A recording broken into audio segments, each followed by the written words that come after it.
வணக்க நண்பர்களே, இந்த வீடியோவில் நம்ம என்ன செய்தி பார்க்க போகிறோம்னா, ராவணனுடைய நெற்றியில் துப்பாக்கியை வைத்த சக்தி, எரியும் நெருப்பில் எண்ணெய் ஊற்றிய ஜனனி, எதிர்நீச்சல் தொடர்கிறது சீரியல் இன்றைக்கான எபிசோடை பார்த்து தெரிஞ்சுக்கலாம். முதன்முறையாக நம்ம சேனலை பார்க்குறீங்கன்னா சப்ஸ்கிரைப் பண்ணாதவங்கள சப்ஸ்கிரைப் பண்ணிக்கோங்க. பெல் பட்டன் சிம்மலமைக்கு நம்ம சேனலோட நோட்டிஃபிகேஷனை எனபிள் பண்ணிக்கோங்க. நாங்கள் போடுற வீடியோ எல்லாமே உங்களுக்கு உடனுக்குடனே வந்து சேரும். வாங்க என்ன தகவல்னு பார்க்கலாம்.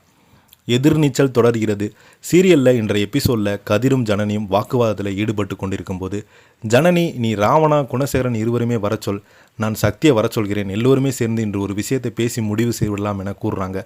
இதனால் ஆத்திரமடைந்த கதிர் முதல்ல சக்தியை வர சொல்லி என அங்கிருந்து கிளம்பி விடுறாங்க. மறுபக்கம் கொடைக்கானலில் மலை உச்சியில் சக்தியும் ராவணன் வண்டியிலிருந்து இறங்கும் சக்தி ஆத்திரத்தில் ராவணன் முகத்தில் ஒரே ஒரு குத்து விடுறாங்க. இது நிலை தடுமாறி ராவணன் கீழே விழ இருவருக்கும் இடையே கடுமையான சண்டை வெடிக்கிறது. இந்த மலையிலிருந்து இறங்கும்போது ஒன்று நீ உயிரோட போகணும், இல்லைனா நான் உயிரோட போக வேண்டும்னு இருவருமே ஆவசமாக மாறி மாறி சண்டை போட்டுக்கிறாங்க. ஒரு கட்டத்தில் ஆத்திரத்தின் உச்சிக்கு செல்லும் சக்தி ராவணனை அடித்து அவனது நெற்றியில் துப்பாக்கி வைத்து, இப்போதைய உன்னை என்னை கொல்ல முடியும், ஆனால் கடைசி முறையாக உனக்கு ஒரு வாய்ப்பு தரேன், இனிமேல் உன் முகத்தை நான் எங்கேயுமே பார்க்கக்கூடாது என கடுமையாக எச்சரித்து விட்டு அங்கிருந்து கிளம்புறான். உடனே பார்த்தீங்கன்னா குணசேகரன் வீட்டில் அனைவருமே அமைதியாக அமர்ந்திருக்கிறாங்க. கதிர், எனக்கு வீட்டில் இருக்க ஆத்திரமாக வருது, நான் கிளம்ப போகிறேன்னு கிளம்புறான்.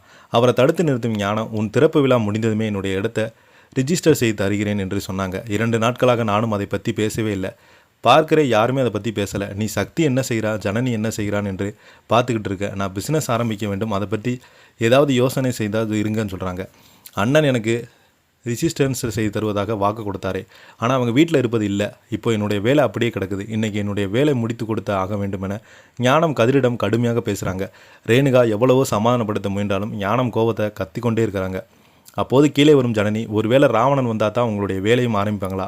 எல்லாத்துக்கும் இந்த வீட்டில் ராவணன் தானே முக்கியமான ஆளாக இருக்கிறாங்க என கூறுறாங்க. ஜனனி இந்த வார்த்தைகள் ஞானம் மேலே கோபத்தின் உச்சிக்கு செல்கிறாங்க. அதோடு பார்த்தீங்கன்னா இன்றைக்கான எபிசோடு முடிவடைகிறது. இன்றைக்கான எபிசோடு என்ன நடக்க போகுதுன்னு பார்த்து தெரிஞ்சுக்கலாம். இந்த வீடியோ பற்றி நீங்கள் என்ன நினைக்கிறீங்கன்னு கீழே உள்ள கமெண்ட் பாக்ஸில் மறக்காமல் பதிவிடுங்க. இந்த வீடியோ பிடிச்சிருந்தால் லைக் பண்ணுங்கள், ஷேர் பண்ணுங்கள். நன்றி, வணக்கம்.